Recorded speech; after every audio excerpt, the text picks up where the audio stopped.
Hello, you're watching ForestFanTV. Stephen here, and I've got Rish with me. We're previewing Saturday's game against Leeds United at the City Ground. Forest come into this one off the back of the goalless draw at Rotherham last weekend. So Rish really should be looking to get 3 points against the Leeds team struggling at the moment. Definitely. I mean, Leeds, they've had a little mini resurgence under Neil Redfern, a guy who knows the club inside out. But the Rotherham match, I wasn't there, but from listening to the commentary and seeing what you could optimistically call the highlights, I don't think I missed much. Yeah, it wasn't one of Forest's better performances this season. I think we were set up a bit more to contain Rotherham rather than have a go at them. We did have a few chances. There was a disallowed goal, and Sombolonga went close on one or two occasions. When you look at the form of the two teams, Forest and Leeds coming into this one, Leeds have lost 3 of their last 6. They had that little revival under Redfern, but they seem to be slipping down the table again. As for Forest, we've not won in 3 games since the 3-0 victory at Wolves a few weeks ago. And Forest are 9th in the table, 5 points off the playoffs. So it makes getting a victory even more important. With the festive season coming up and the run of games we've got, how important will it be to get a win? Well, it's always important to get a win in this division. It's such a tight division, and there's still a ridiculously small number of points separating the top from the bottom. So, yes, of course it's important. But, again, if we go back to that whole mantra of if you win your home games, and you don't lose most of your away games, then you'll be in a really strong position. So actually, if we were to pick out a positive from Rotherham, it's that we didn't lose, and therefore we should be looking to win this one. I think also, from, maybe I'm reading too much into this, but I think as well the players and the coaching staff kind of learnt a bit of a lesson at Rotherham as well, which is that maybe we do need to be a little bit more attack-minded at times. Our record against Leeds recently isn't too bad. We beat them twice last season. Beat them 2-0 at Ellen Road most recently. That was in April. And then last December, beat them 2-1 at the City Ground. That tremendous strike from Matt Derbyshire winning the game. I don't know what it is about Leeds. We always seem to be playing them at Christmas at the moment, every year. We had the 4-2 the year before and the 2-1 last year. So in terms of recent form, we should feel confident. I'd hope so. But again, I mean, the thing is, we talk about Neil Redfern. Incidentally, I'm wondering if there was a correlation between Neil Redfern doing Movember and the team winning, because since he's shaved off his mo, that's when they've not been getting the results. But going back to the football, I think one of the things about Redfern is that he has been, looking after the youth teams there. He knows the young players inside out. So I think, bearing in mind that Leeds have got this strange mix of imported foreigners, journeyman players, and then some young players. So, a player like Alex Mowat scored lots of goals recently, a dangerous midfielder, and that could possibly affect the Forest team selection. And they've got a player that we know well in the form of Billy Sharp. He had a season on loan at Forest a couple of years ago, scored against Leeds in that 4-2 win, that Boxing Day.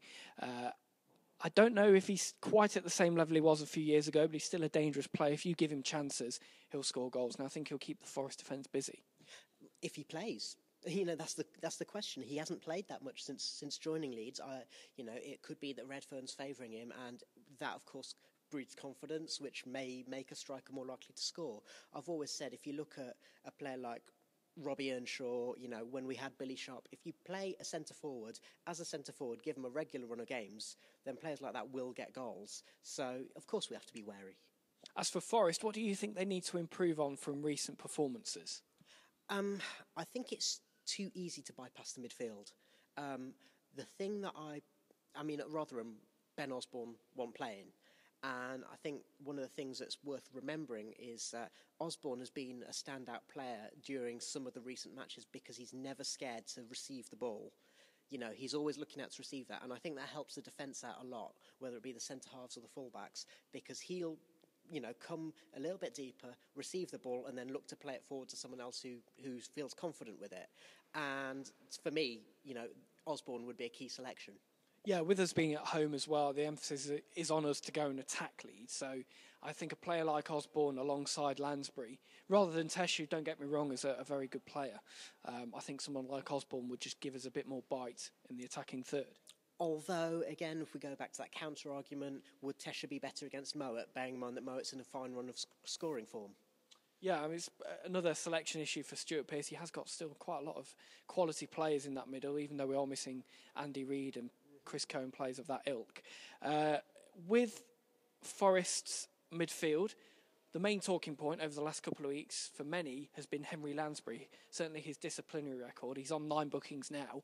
Some have said that his form isn't quite up to scratch at the minute. He did score against Wolves a few weeks ago, showed glimpses of what he can do. Do you think he should still be in the team? I think Henry's a bit like a centre forward in that if he's feeling loved, he could be the best player you have. And I don't know whether it's been down to injuries or whether it's been down to a lack of confidence. I don't know what's caused his lack of form. He has shown glimpses, though, like you say, scoring against Wolves and against, was it Sheffield Wednesday? Yeah. He suddenly turned on for the last 10 minutes and everyone's going, oh, he needs to come off. And then all of a sudden he woke up and then looked like the most dangerous player on the pitch. So it's one of those whereby, it depends which Henry turns up. Certainly what I would say, and I know this, I'm not the only one saying this, and I know that Stuart Pearce has said it, 9 bookings at this stage of the season for a central midfielder is just not acceptable. As for the attack, Dexter Blackstock's started alongside Assombalonga at Rotherham. You can kind of see Pearce's reasoning behind that. He's expecting a more physical game, even though it didn't quite work out for Dexter up there. Do you think Matt Fright will come back into the side against Leeds? He's worked very well with Assombalonga already this season. I think part of it is squad rotation. Matty Fright, he's had an injury which needs to be managed rather than, so he was out for a period of time and then you have to manage a player back. So I think that's part of it. It's the same with Kelvin Wilson. It wouldn't be a surprise if Jamal comes back at the back, although it depends upon what kind of mood he's in after his court hearing. The converse to that is that Dexter might be better off on the bench, having started and played most of the match last week. In terms of what you think the score will be and how the game will go, what would your prediction be at this stage?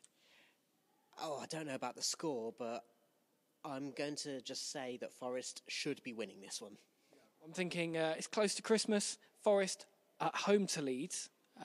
I'm thinking 4-2. What could possibly go wrong after that, let's say?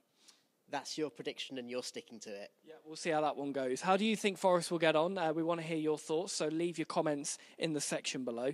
Get in touch with us on Twitter. You'll find us at ForestFanTV. Also look us up on Facebook. Search for Nottingham Forest TV. Until next time, from Rish and myself, goodbye.